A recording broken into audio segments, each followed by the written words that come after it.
Hitting me wrong, love. So, I'm trying to troubleshoot your PC. Kaya lang, bisa na po akong i-click. Example, mabalik lagi hapon po. Example, troubleshoot. So, may pagpipilian dito reset the PC. Advanced options. So, dito lang kita reset the PC. Dito keep my files and remove everything. So, kung i-keep natin it files, so, dito magpaparan yung hard disk. Nabalik hiya nga diha options lagi hapon. So, mabalik na kita pag click hiton reset this PC. Mapili kita to remove everything. So, meaning mapaparat nga tanan. Pero, nabalik lagi kita nga diha choose an option. So, try natin ang ikatulo. So, troubleshoot advanced options. So, kung i-restore natin, kailangan niyahin use a restore point recorded on your PC to restore Windows. Pero kay wari man kita nakag-restore kay nag-bug down naman hiya. So, system image recover Windows using a specific system image file. So, wala man gihapon kita maka-prepare kaya wala man kata naka-backup. So, start up prepare fix problem that keep Windows from loading. So, i-try natin ini kung makakaya. Start up prepare diagnosing your PC.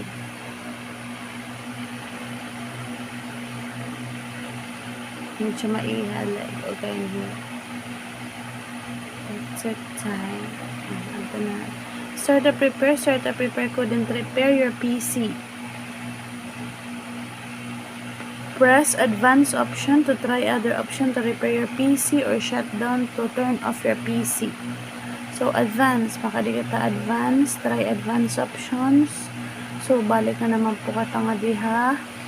Troubleshoot.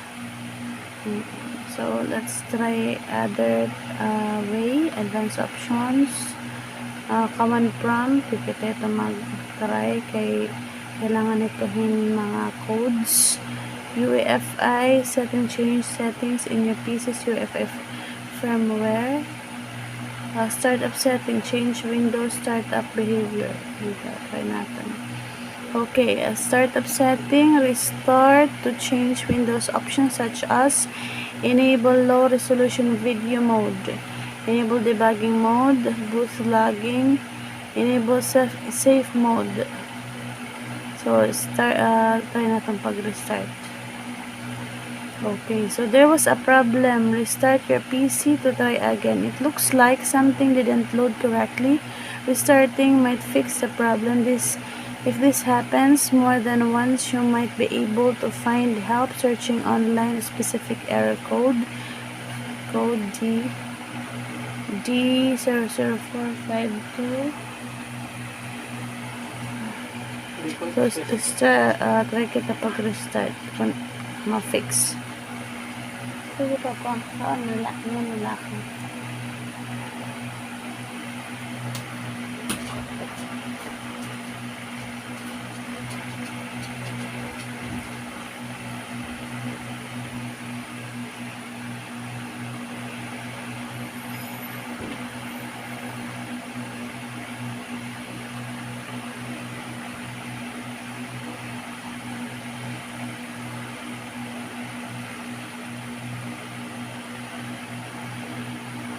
So, nag-restart na niya. So, I think itiya gubahin isit hard disk mismo kay diri na hiya na pa-repair.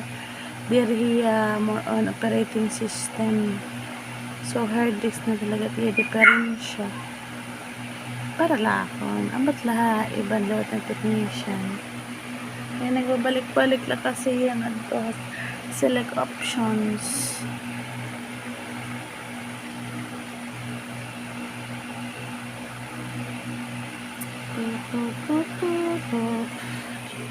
Walang tao doon. Dito tayo.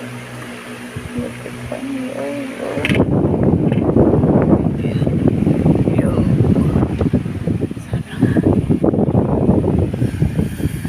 Preparing automatic repair. Sige na, repair na please. Lord help us, Lord.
I must pretend that I'm someone else for all time.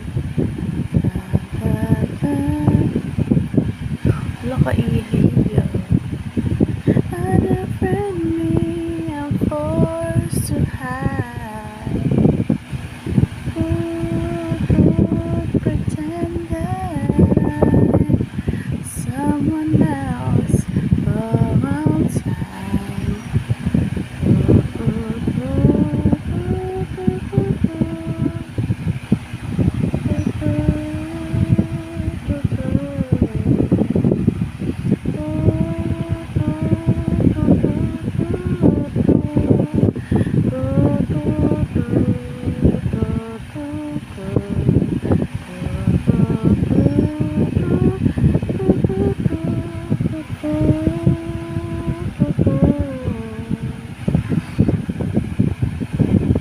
Lord, help us, Lord.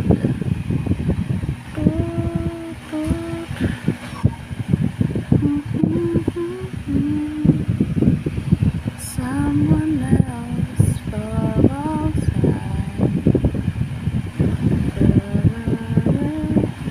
But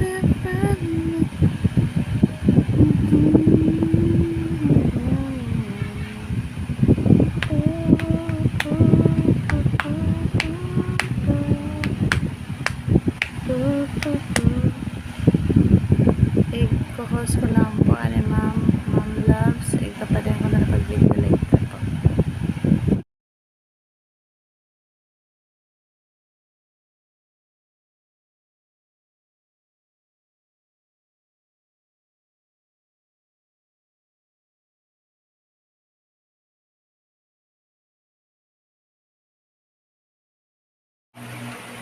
Good evening, Ma'am Loves. So, I'm trying to troubleshoot your PC. Kaya lang, bisa na po ito akong i-click. Example, mabalik lagi hapon po. Example, troubleshoot.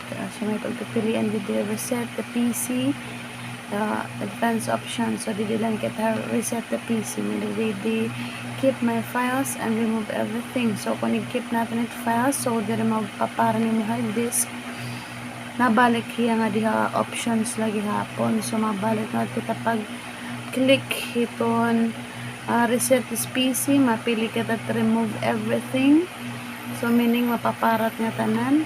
Pero nabalik lagi kita nga diha choose an option. So, try natin ang ikatulo. So, troubleshoot advanced options. So, kung i-restore natin, kailangan niyahin use a restore point recorded on your PC to restore Windows. Pero kay wari man kita hini nakag-restore kay nag-bug down naman hiya. So, system image recover Windows using a specific system image file. So, wari man gihapon kita hini maka-prepare kay wari man kata naka-backup. So, start up prepare fix problem that keep Windows from loading. So, i-try natin ini kung makakaya. Start up repair. Diagnosing your PC.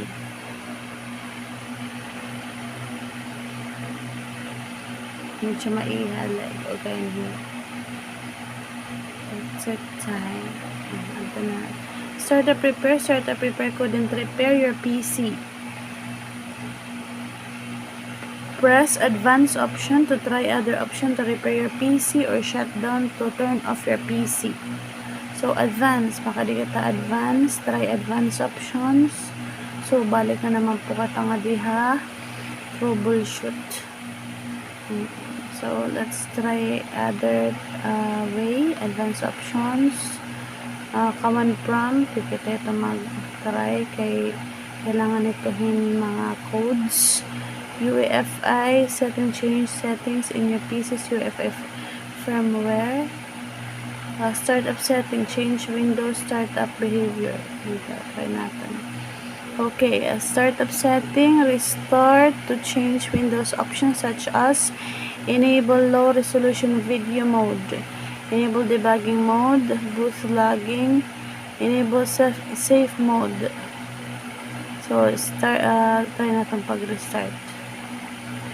Okay, so there was a problem. Restart your PC to try again. It looks like something didn't load correctly. Restarting might fix the problem. If this happens more than once, you might be able to find help searching online specific error code. Code D00452. So, try kita pag-restart. Ma-fix. Sige pa po. Saan nila ako.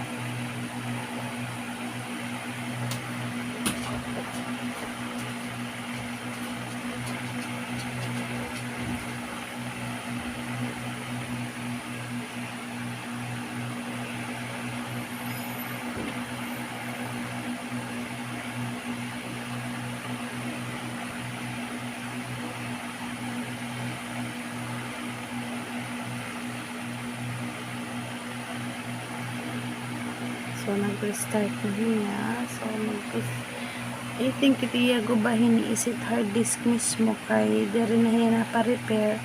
Diri hiya more on operating system. So, hard disk na talaga tiya repair siya. Para lakon. Ambat laha ibang lawat ng technician. Kaya nagbabalik-balik lang kasi yan ato. Select options.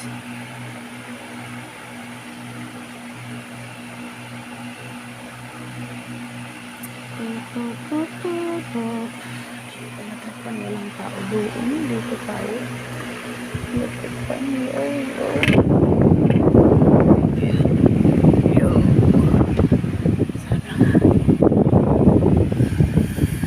Repairing automatic repair.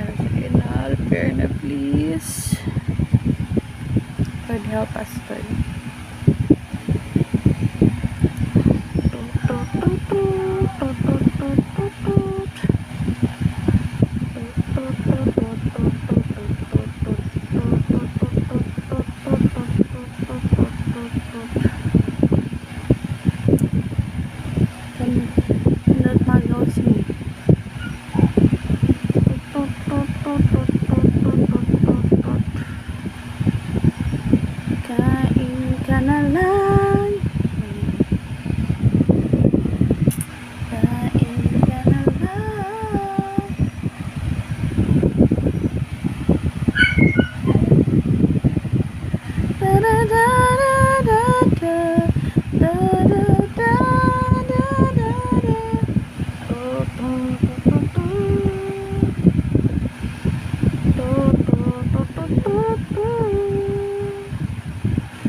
I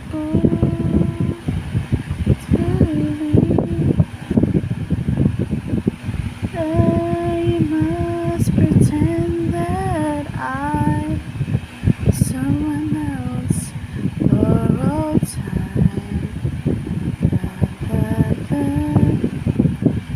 Wala ka ihiya. Unfriend me, I'm forced to hide. Who could pretend that I'm someone else for all time?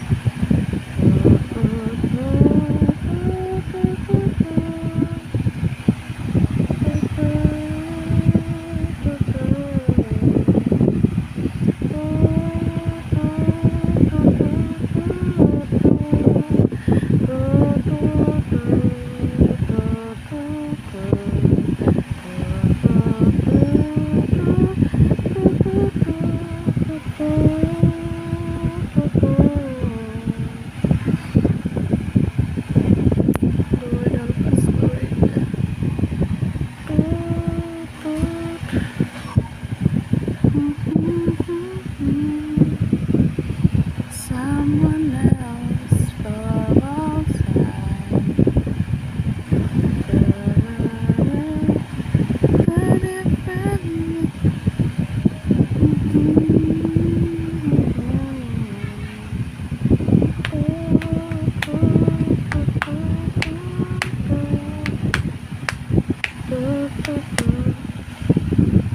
I-co-host ko lang po ani Ma'am Loves. Ikapadin ko na napag-video later po.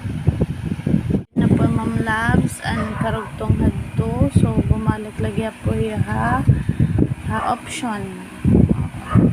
So, let's try turn off your PC. Wala man yung restart. So, turn off talaga. So, ganun. So, wala talaga kita nakasulod na Windows. So, anything value ang talaga yung hard disk. Or, i-patry po ha koan. I think kaya pa po yun yung maayos sa koan ha. EDS po. Opo, yun. Ito yung branded talaga. Kaya pala pwede nira abrihan. Kung ano po, remedyo nga mabubuhat po na i-replace nira yung functional na hard disk. Tapos, hagawas na lang niya i-reformatan yung hard disk. Pero kailangan i-open nyo na